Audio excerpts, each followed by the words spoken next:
The Halloween has arrived. So I pulled out the Halloween decorations the other day because I ended up decorating the living room downstairs, and I just figured, I'll do my decorating up here as well. So we have Halloween, and we'll see how many videos it pops up in because I recorded some other videos a little bit before I put these up, and they'll go up after I put these up. So just because that's the way that works best for me to do some of the videos. Mostly the movie reviews for stuff that's not really going to have anything new coming out. So the Studio Ghibli movies, which either should be starting this coming Sunday or the Sunday after, depending on, or they've just started. I don't remember. One of the two.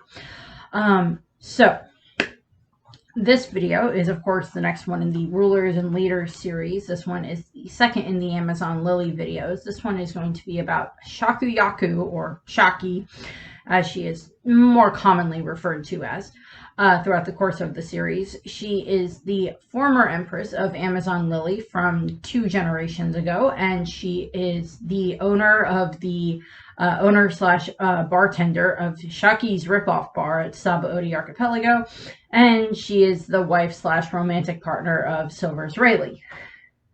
So she's got a pretty good pedigree. She also used to be chased around by Garp. She also is kind of like the one of the surrogate mothers to the Boa sisters for Hancock and her sisters, alongside Gloriosa. And so this video is, of course, about that. In regards to ages, as I said, for Gloriosa, I could not find her age. For Shaki, she is stated to be 64 years old. And I think Rayleigh is in his 70s, but I do not remember his exact age, but he's in his 70s. And they lived on Sabaody for a fair amount of time, for like 20-some years, I believe. I don't know if he ended up there right after Roger's execution, but I'll get into that. So kind of the backstory that we get for, kind of the history that we get, and I'll be referencing my, Amazon Lily timeline thing that I made. So basically what we know is that 2 generations ago, because 3 generations ago, as I mentioned in the previous video, the Queen of Amazon Lily, the Empress of Amazon Lily, was Gloriosa. And eventually she left because she fell in love with a man and she got the love sickness, and she left to go and be with said man. We do not know who said man is. And then at that point, I'm assuming that she either chose Shaki to be her successor, or she was already like training Shaki to be her successor, and Shaki just was like, okay, yeah, I'll become the next queen. Or since Amazon Lily very much bases its system of like the most powerful is the most beautiful, then Shaki would have had to prove that she was the most powerful. Now, as I stated in the previous video about Gloriosa, we do not know if Gloriosa or Shaki have devil fruits. We've seen no indication that they have devil fruits. Boa is the only queen of Amazon, or Hancock is the only queen of Amazon Lily that we know, most definitely has a devil fruit, because we don't know about the previous queen, and then neither Shaki nor Gloriosa have indicated that they have devil fruits. And I don't remember if we've ever seen either of them land in water and have that issue where they couldn't swim and they started to sink. But that could just be, they could have devil fruits and Oda just hasn't, shown them to us yet because they don't see the need to turn into their devil fruit forms. I know that we just had Black Maria have like a spider devil fruit, but Gloriosa, or Shaki does have the spider on her shirt, that a lot of her shirts have like spider looking pattern on them. So, there's always a possibility that maybe she has a spider devil fruit as well, and maybe it's more of a mythical zone type devil fruit. Hey, baby girl. Grandma's going to work. Hi. Are you going to be in the video now?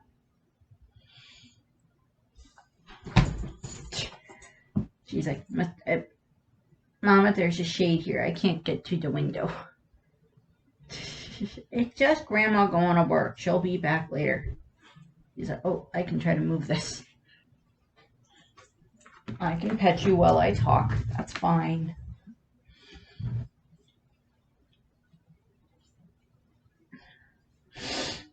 I can pet you while I talk. That'll be okay.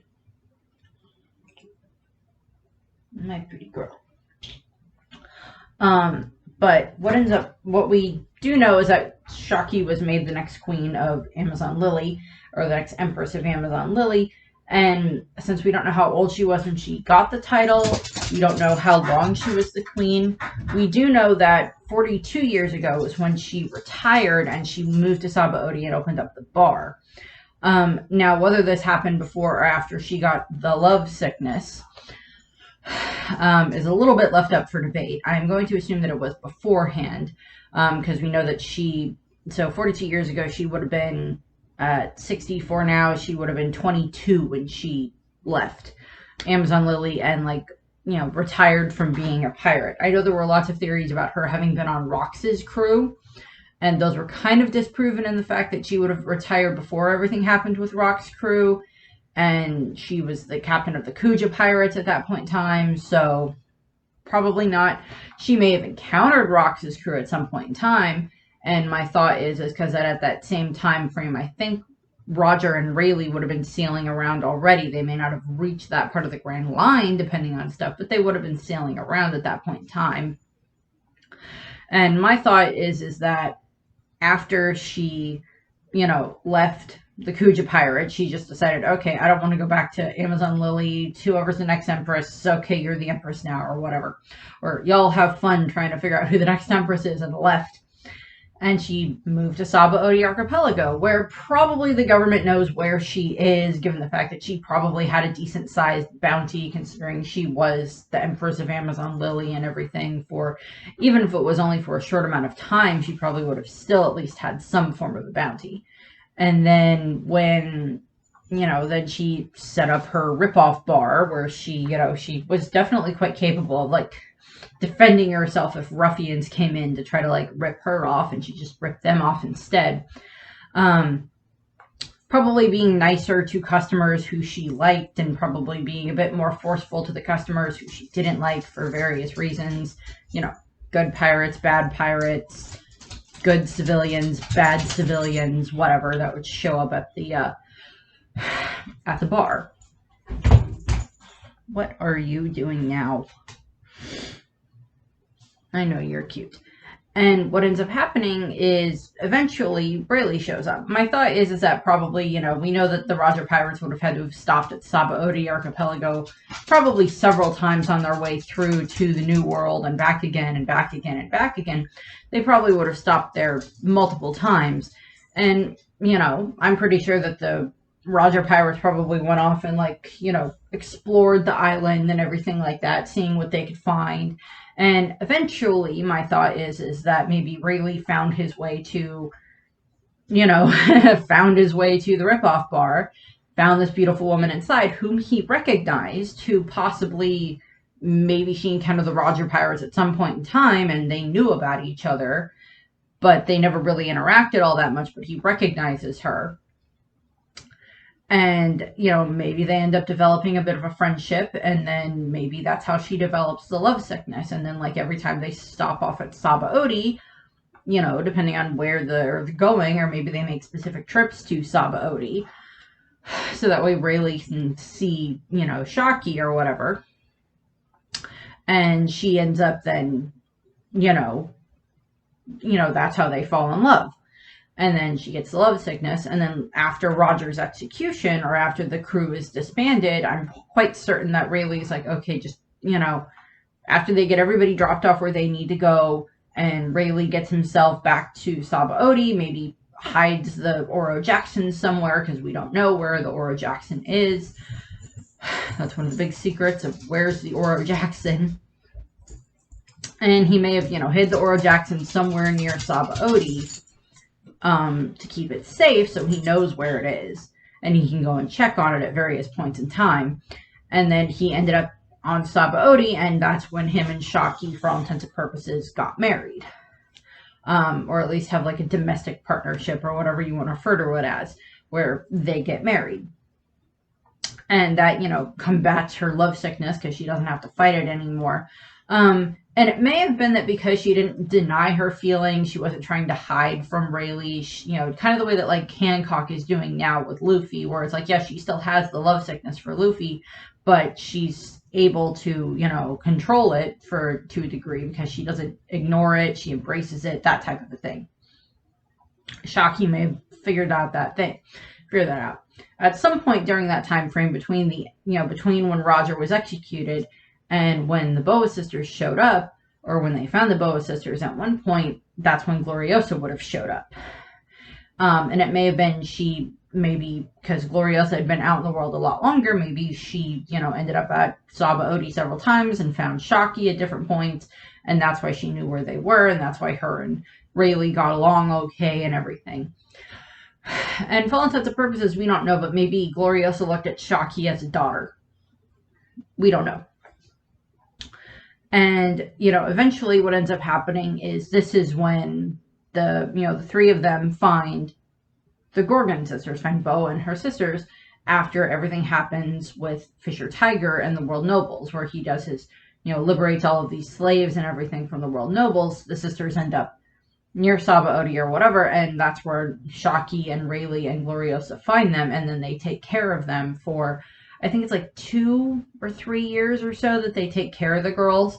And then at that point in time, it's like, okay, well, the girls want to go back to Amazon Lily, and, the 3 adults probably help figure out, okay, well, here's the story you can tell them about, the Gorgon and Medusa and the eyes and everything like that to help, save face about being slaves so the people don't find out. So the rest of the Kuja don't find out. And, then I'm like, well, if anything, it would have been Shaki and Gloriosa would have gone back. But no, Shaki is probably very happy at Sabaody with Rayleigh, and she's with the man that she loves, and she doesn't want to leave him. And Rayleigh, even with him being, for all intents and purposes, the closest thing to a father figure that the Boa sisters have, is like, no, I don't think I'd be very welcome on the island at the moment. Probably not. So then it's Gloriosa is the one that goes back with the Gorgon sisters, and then Hancock becomes the captain of the pirates and everything like that. Some point after that is when Hachan shows up and says goodbye to Rayleigh and Shaki before he's gonna head off to go off to the East Blue with Arlong and everything like that. And then sometime later, about 12 or 10 to 12 years later, is when Shanks shows up at Sabaody, and when he talks to Rayleigh, and Shaki's probably there for a good part of this discussion, probably like, hey, Captain, I see you got married, good for you, and everything like that, and where he talks about Luffy and everything like that. And that's why when Luffy and the others show up later on at that's why later on, and when, Luffy and the others show up at Sabaody, that's why she is much more familiar with them, and why she states that she's rooting for them as opposed to the, as opposed to any of the other supernovas that are on Sabaody at that point in time, because she kind of has a bit of a familiar connection to them, given the fact that, Rayleigh is, for all intents and purposes, Shanks' only remaining father figure. And does that mean that, Shaki is kind of like Shanks' stepmom? I guess. I mean, Roger and Rayleigh were basically Shanks and Buggy's dads from everything that we saw with all of the flashbacks and everything like that and what were shown. So I guess by technicality, Shaki is, I guess, kind of like Shanks' stepmom. Although we've never really seen them interact, but I'm quite certain that she was probably there when Shanks would have told Rayleigh about Luffy. I gave the captain's straw hat to this kid in the East Blue that really reminded me of the captain of Roger and everything. And so she probably clocks that the instant they walk in, or the instant that she sees Luffy's bounty poster when it first shows up. She's like, this is the kid. And her and Rayleigh were probably reading about the adventures of the Straw Hats through the newspapers whenever they would pop up, and probably have continued to do so since everything happened. what else? What else I'm assuming happens is, of course, after when everything is happening on Sabaody during the Sabaody arc, is Hachan takes several of the Straw Hats to the bar where they get to meet. Well, they're supposed to meet Rayleigh there so he can coat the ship, but Rayleigh's not there. He's off gambling and probably sleeping around. Although Shockey seems to have absolutely no problem with this, probably because I don't think Rayleigh actually is like sleeping around with a bunch of women. I think she's just doing that to just like tease Rayleigh or whatever. Because neither Roger nor Rayleigh strike me as guys that will cheat on the woman that they are in love with. Like, Roger did not strike me as the guy that's going to cheat on a woman that's going to cheat on Rouge. And Rayleigh does not strike me as the guy that's going to cheat on Shockey. That they will treat their women like the queens that they are. For the Pirate King, to be the Pirate King's queen and to be the Dark King Rayleigh's queen. And the fact that, Shockey is a former frickin' empress. So I don't see that as Rayleigh actually off shacking up with someone random. I think it's just him off on a drinking bender and then he'll eventually come home. Maybe he flirts with a bunch of other girls, but, that's different. I don't think he would ever actually do anything against Shockey. And of course, this is where she gets to meet Luffy at that point in time, and where she's the one that does the information, the big info dump about all of the different supernova and everything like that that are on the island and everything. So she's the one that introduces all of them, which is kind of, a good way of doing it and having it. This is what's being explained to. It's Luffy, Brook, and Chopper, I believe, that are the ones that are at the bar with Hachan and Kami. She also teases Hachan and Kami about being boyfriend and girlfriend, which makes both of them exceedingly blush, which is really adorable. And then afterwards, when, after Kami is captured and taken to the human auctioning house and everything, and, the Straw Hats manage to get to her, and, with Rayleigh's help, they're able to save Kami and save the other slaves, and Luffy punches a celestial dragon, which I'll bring up anytime I can. Then they all head back to the bar, and then again, they're talked to there. When they first show up at the bar, I do know that, Shockey is, she recognizes Chopper, and she's like, and you're Cotton Candy Chopper, and she gives him cotton candy, and then she tries to tell him it's going to be a whole bunch, and his face just falls. He's like, oh, I don't have that much, and she's like, oh, no, it's fine. You're adorable. You can have the cotton candy. Again, it's like we show up, and the first thing we see her doing in the bar is, holding up a guy who's clearly trying to, not pay his bill, and she's, already beat him up into submission, and then she just drops him on the floor. Just like, Hachan, it's so nice to see you. And just, all of that. Which is just so funny. She's like, oh, you're not worth my time anymore. Hi! And I think they're all very dubious about it being Shockey's ripoff bar, which is funny. But eventually, of course, the Straw Hats are at, the ripoff bar the second time around and, talking with Rayleigh, and he's like, well, I can tell you what the true history of the world is, and I can tell you what the One Piece is, and I can tell you exactly where to find it and everything like that. And Luffy's like, no, we're not doing that. We're not skipping to the end of the adventure. I want to do this the fun way. And I think that probably just endears him even more to, Shockey and Rayleigh at that point in time. That Luffy wants to put in the work because, Luffy could have just literally just looked at, Shockey and Rayleigh and been like, yeah, sure, tell us. Go ahead. That's fine. But that's not what Luffy wanted. And I think that made Luffy even a better candidate to succeed Roger as Pirate King, in both Shockey and Rayleigh's eyes. Because I'm quite certain at this point in time that, for the amount of time that Shockey and Rayleigh have been together, and I believe I went over this when I did my gold and silver love video with where I talked about Rouge and Roger, and then Shockey and Rayleigh when I was doing all the couples for One Piece. Which, if whatever point in time we get more couples, I'll probably talk about them as well.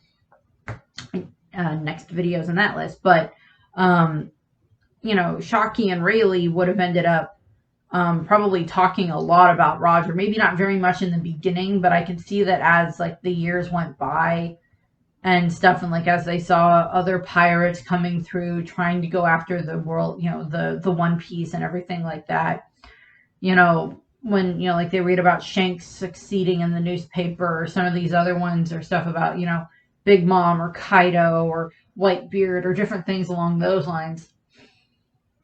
I'm quite certain that Rayleigh probably would have told Shocky different stories about Roger and everything like that, which probably just made Shocky probably respect Roger more, and also just look at her husband and be like, your best friend was an idiot. And he's like, I am aware of this. He probably would have been like, yes, dear, I'm aware of this. There's also the whole theory about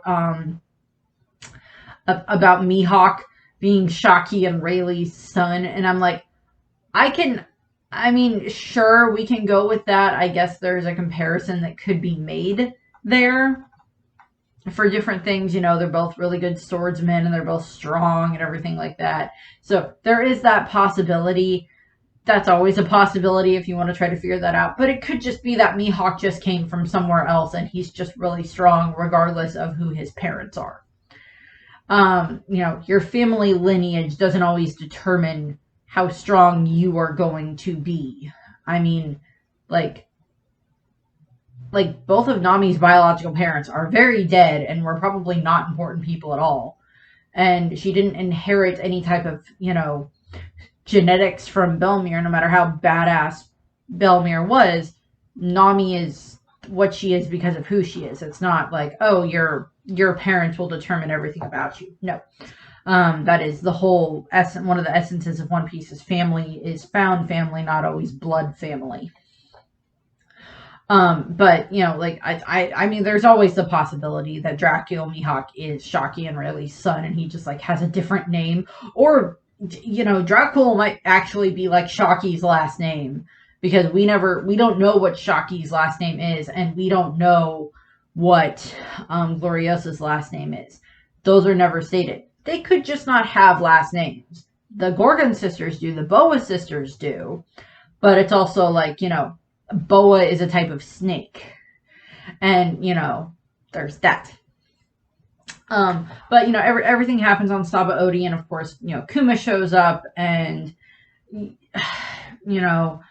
Kizaru shows up, and Sentomaru shows up, and everything happens with that. And of course Rayleigh fights against Kizaru, and Kuma sends all the Straw Hats flying in all the different directions, and then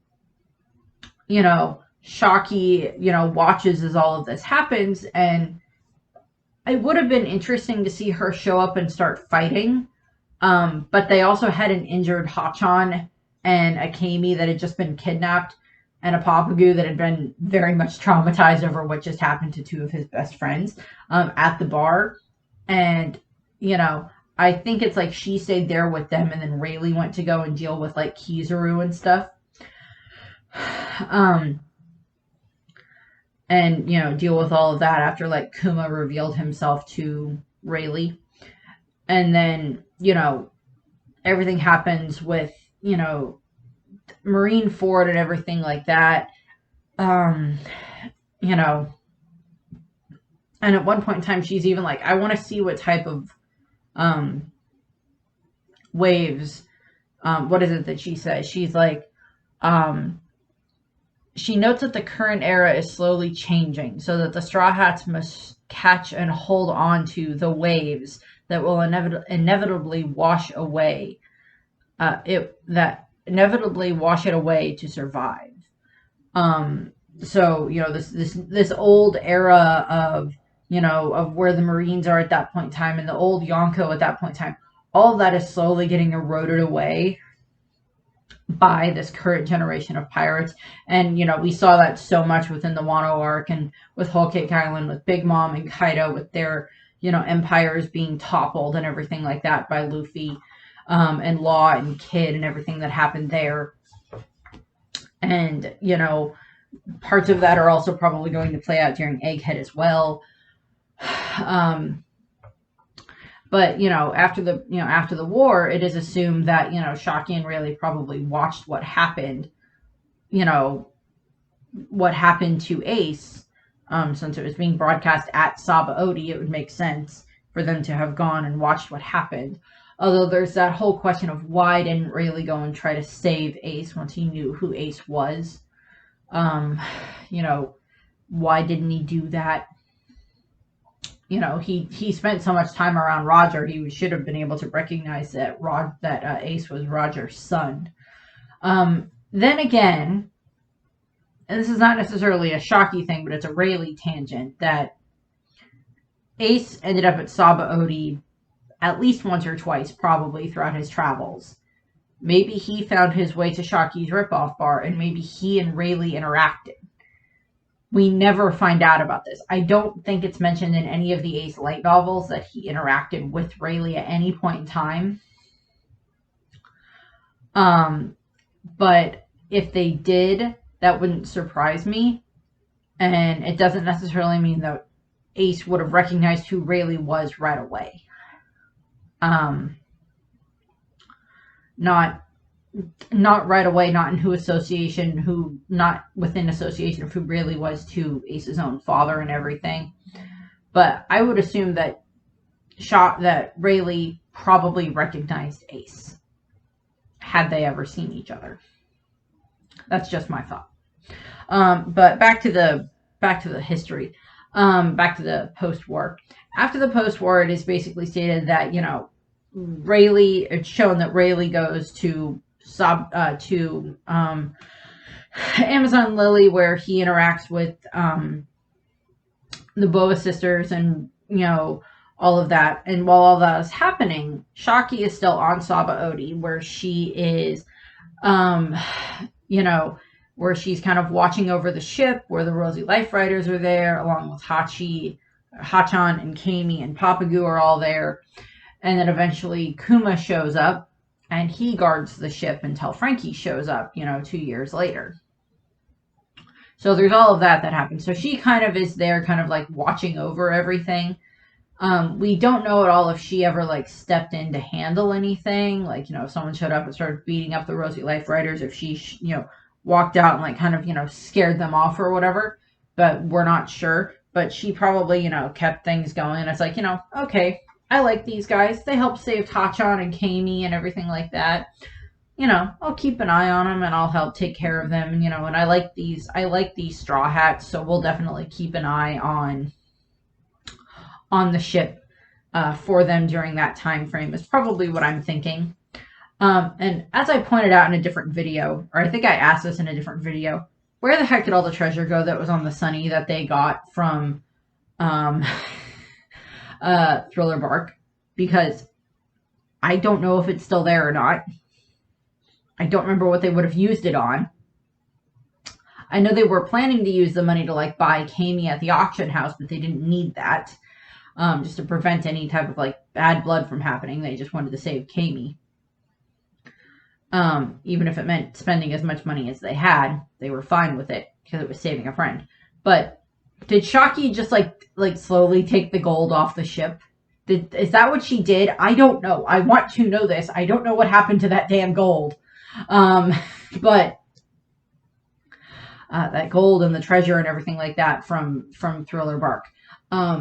But what ends up happening is, of course, eventually after the 2-year time skip, Shocky has been keeping an eye on the ship for that amount of time. She's been probably keeping an eye on, any information that's come in about the Straw Hats and everything like that. And, about 6 months before the 2-year time skip ends is when Rayleigh would have shown back up. And, everything, because he's done with Luffy's training. He can't personally teach Luffy anymore. He just needs Luffy to practice and practice and practice and improve on what he's already learned.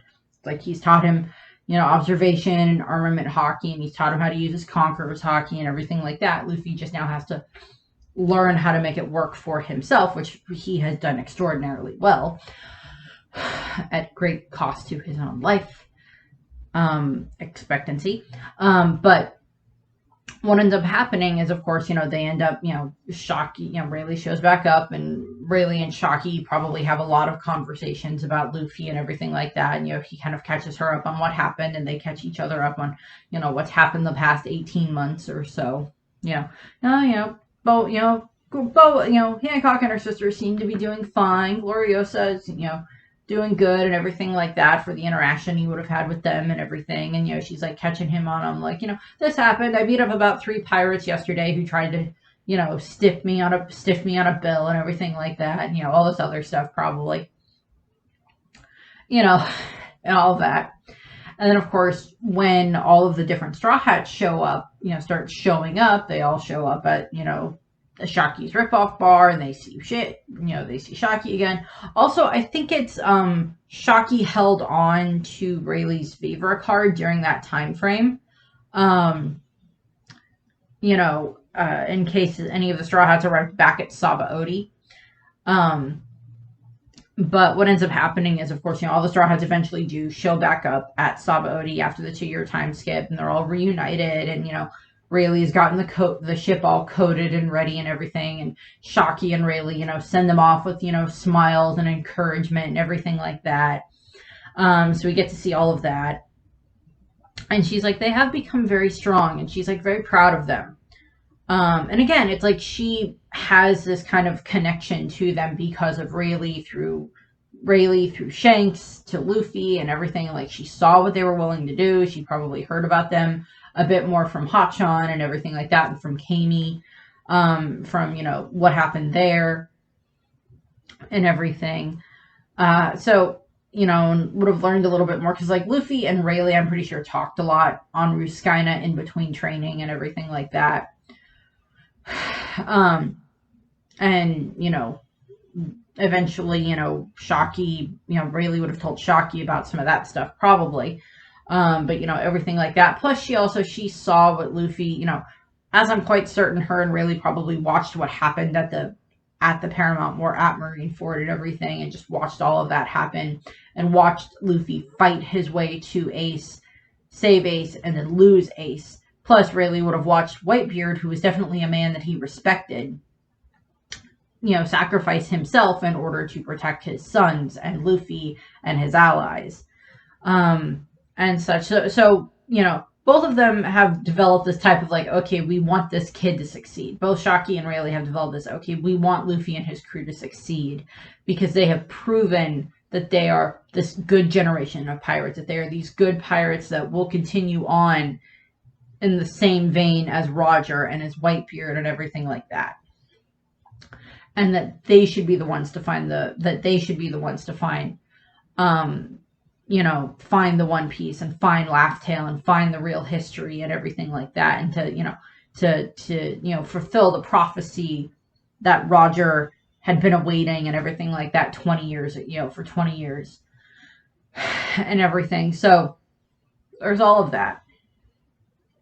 And of course, they send them off with smiles and everything like that. They're all just happy as they leave and everything. And then we don't really hear about them. And then we get, during the Wano arc, there is, of course, the revelation that, when the warlord system is abolished, and, for what we find out during Egghead and everything, Egghead and Wano, that when the warlord system was abolished and all of the Marines showed up, or a bunch of Marines showed up at Amazon Lily in order to try to capture, Hancock, which did not go well. And, the Blackbeard pirates showed up there. Rayleigh and Shaki both showed up there as well. And they managed to, of course, scare off Blackbeard enough, or intimidate Blackbeard enough, that he left, taking Kobe hostage. I would assume that Rayleigh possibly recognized Kobe as the one who tried to stand up to Akainu, and was saved by Shanks. Depending on how much of that, I don't remember how much of that was actually aired during everything that was happening, with Buggy airing all of that stuff. I don't remember if that part got aired or not. But should that have happened, he probably would have recognized Kobe as that specific Marine. But, he deals with Blackbeard and sends Blackbeard packing. And then we have the moment where, Rayleigh is trying to comfort Hancock after everything that happened. Her island got attacked. There was the Seraphim. Her sisters are safe and her people are safe, but now they're at odds with the world government again. They don't have that protection to protect them, A, from the world government, B, from other pirates trying to attack them, like they got so used to having for the past, 14, 15 years. Whatever it was, 12 to 14 years. And, this is where we finally get the revelation that, Shaki is the former empress of Amazon Lily, that she was the empress right after Gloriosa. and, you know, all of that. So we finally get that information there. I think there were probably some people that thought that there was a connection there between Shockey and Amazon Lily, beyond just the fact that Shockey and Rayleigh and Gloriosa were the ones that found Hancock and her sisters after everything happened with them Marie Schwa. But that's neither here nor there, because the point is moot. She is a former empress and everything. And probably been the first time in the last 42 years that she stepped foot back on Amazon Lily.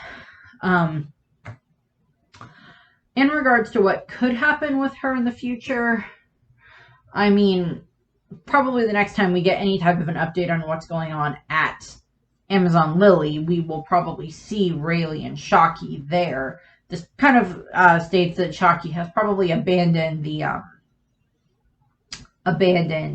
Shockey's rip-off bar for the time being, although once everything's all finished, she may just go back to the rip-off bar, and her and Rayleigh will continue to live out their lives there, if they don't die, or if Rayleigh doesn't die. But as I stated, I don't know if Shockey has a devil fruit. As I stated, a good one that she could have would be like a spider one that would be like a mythical zone version of it's the Greek myth about the woman who like challenged Athena to like a sewing contest, and she ended up making fun of the gods, and then she got turned into a spider. Arachne, because arachnophobia. Arachnids. Arachnine or something like that was her name. That would be an interesting one for Shockey to have, where she's not actually herself turning into a spider. She turns into this representation of this woman who got turned into a spider, and she can still have spider powers. On a more giant scale than what Black Maria could do. Or she just could not have a devil fruit, and she was just really freaking strong anyway, regardless of that. So that's also a possibility. I don't really know what else to say. Again, I hope we see Shockey and Rayleigh again pretty soon. Probably once we get like the conclusion to Egghead, we might jump back to where they are and get a little bit more of catch up on what's going on with them and Amazon Lily. Possibly Hancock is like, okay, we need to go find Luffy. He needs help, blah, blah, blah, blah, blah. You know, he can protect us and everything like that, or he can give us a protection or something like that. We'll see what happens with that. And we haven't really seen anything where we specifically see Hancock or her sisters interact with Shockey. I would like a flashback where we get to see Shockey and Rayleigh and Gloriosa, 15 years ago, taking care of the girls, taking care of the Gorgon sisters and taking them in and, keeping them safe and helping them heal from what happened to them on Marie Schwa. I would like to get a flashback of that because we know it happened. It's not anything we've ever seen a flashback for. And it would be nice, even if it's just something that the anime does for like a little bit of a filler thing later on, if we get, the next time we see Rayleigh and Shockey or something like that, or when they get to that in the anime, something to show that would be nice. I would like that, just to give us a little bit more information about that, just to see a little bit of it. And just to see them interact with Shockey would be nice, because we haven't seen that. Also, Shockey is, again, possibly one that is like a little bit more immune to like Boa's charm. Shockey and Rayleigh might be a little bit more immune to like Boa's charm. Not as immune as like Luffy is, but a little bit more resistant to it. When Boa tries to do her "I am beautiful" type of thing, they might be a tad more resistant to it, because they were around her and they probably saw her start to develop this kind of arrogant, but in a form of armor type of attitude. Which, again, I will go into a bit more when I get to Hancock, which will be the next one for these. But that's what I have for Shockey, and to a degree Rayleigh, since they are rather connected. But that's what I have for Shakuyaku. In regards to some trivia, she Yeah, her title as the Empress was revealed 561 chapters after her debut. Shakuyaku means peony in Japanese, which is again a type of flower. Just like, most of the other kuja have flower-based names. We don't see Shaki with any type of a snake at any point in time. That would probably have been a dead giveaway. That's probably why she has the spider. Also, like, Kuja means. Does Kuja mean 8 or 9? I don't remember, but Kuja means 8 or 9, and then, like, the spider has like 8 legs. In one of the data books, it's written as friends rather than husband and wife, as he is referred to as like the person of my household. In the manga, their relationship in the manga is stated in the data book may be an oversight by Oda. Shaki's favorite food is whiskey, which makes perfect sense. And Shaki is the only known Kuja, as well as only known Kuja Empress, to live outside Amazon Lily. And strangely, she and Rayleigh never have children, despite the fact that most Kujas often get pregnant when they leave Amazon Lily. So, again, the state, they don't have children. They could have children. The kid just may not be relevant at the moment. The kid may have gone off and done their own thing. That's why a lot of people are like, oh, Mihawk is their kid. It's like, okay, even if that is true, they helped raise and care for Hancock and Marigold and Sandersonia and everything for several years after they went through hell and managed to escape thanks to Fisher Tiger. And Rayleigh is one of the few men that is allowed on Amazon Lily. Because of that connection. And I think that might lead to some things being revealed to the Kuja. Not necessarily that the girls were slaves, but some, that, this man is our empress and her sister's father. And this is a former empress from, 2 generations ago and everything like that. So that's what I have. I thank you for watching. I hope you enjoyed the video. Brenda, do you want to say goodbye? She's like, you woke me from my nap. Okay, fine. Love you, baby girls. Thank you for watching. Bye.